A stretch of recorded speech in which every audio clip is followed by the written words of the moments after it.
Il y a un truc qui avait le don de m'énerver avant, alors ça on en a à longueur de poste hein, sur internet, c'est cette volonté absolument de vouloir toujours avoir raison.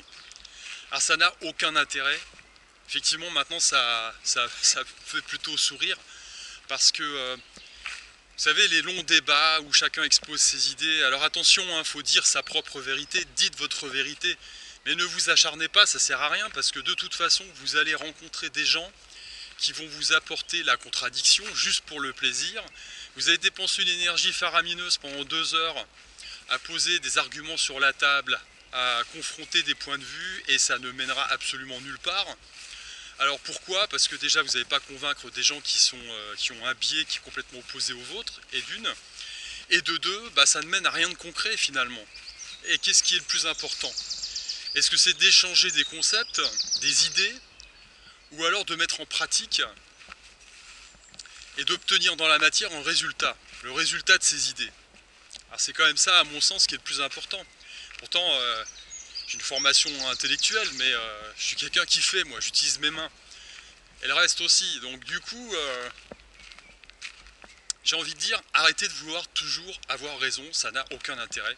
Alors depuis que j'étudie un peu les marchés financiers, que je vois un petit peu comment ça se passe, j'aime toujours, moi, dans toutes les activités que j'aborde, comprendre un peu ce qu'il peut y avoir, quel apport au niveau développement personnel. Et là, j'ai compris un truc assez intéressant, c'est que finalement, dans un marché, c'est le lieu de rencontre de différents intervenants qui vont vendre, qui vont acheter, donc il y a des gagnants, il y a des perdants. C'est un peu la vie, c'est comme ça. Donc du coup, l'argent que vous prenez, vous le prenez à quelqu'un qui s'est mal positionné, tout simplement. Et ça marche aussi dans l'autre sens, parce que si vous vous êtes mal positionné vous-même, vous avez eu tort, eh bien on vous prend de l'argent, et c'est quelqu'un qui en profite. Hein, voilà. Donc du coup, ce qu'il faut voir, c'est que comme le monde des humains entre autres, hein, voire même la nature parfois, fonctionne de façon pyramidale, vouloir avoir toujours raison, ça veut dire emmener avec soi toute une troupe de gens qui potentiellement seraient des gagnants. Avec la volonté évidemment, quand on a un ego un peu surdimensionné, de vouloir en amener un maximum. Alors là du coup on contredit un peu la loi naturelle parce que quand on regarde une pyramide, y a la base hein, où il y a le plus grand nombre de monde, plus grand nombre de personnes, et puis vous avez le sommet hein, qui est assez réduit, la plateforme elle est étroite. Hein.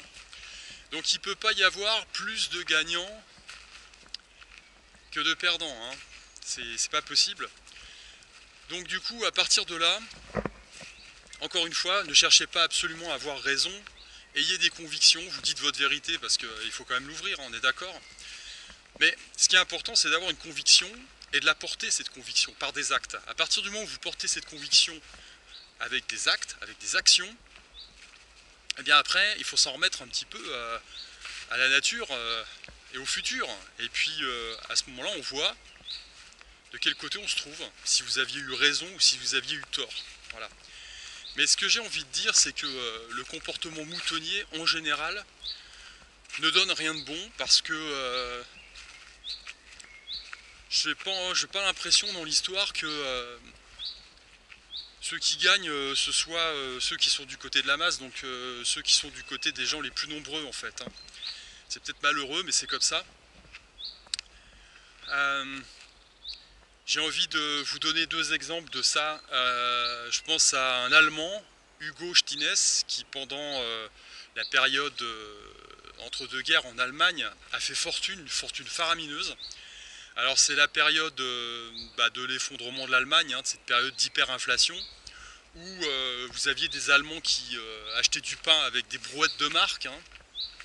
Donc la majorité des Allemands ont souffert pendant cette période.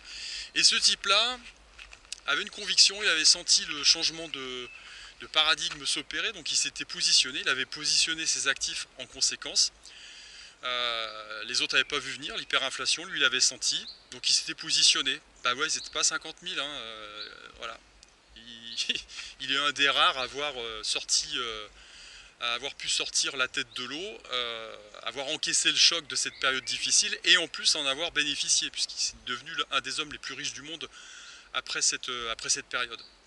Donc encore une fois, je pense que même que s'il avait alerté ses contemporains en leur disant en leur apportant tous ces bons arguments, il aurait trouvé en face de lui toute une inertie habituelle de gens qui n'ont absolument pas envie du tout de sortir de leur confort psychologique, de leur certitude, voire même vouloir essayer d'écouter, de se dire bah, pourquoi pas tenter un petit peu le coup. Donc ça aurait été, encore une fois, comme on dit, pisser dans un violon, ça aurait servi à rien du tout. Le deuxième exemple historique que je prendrais, bah, c'est tout simplement Noé avec son célèbre arche. Hein, il a construit son truc dans son coin avec ses fils.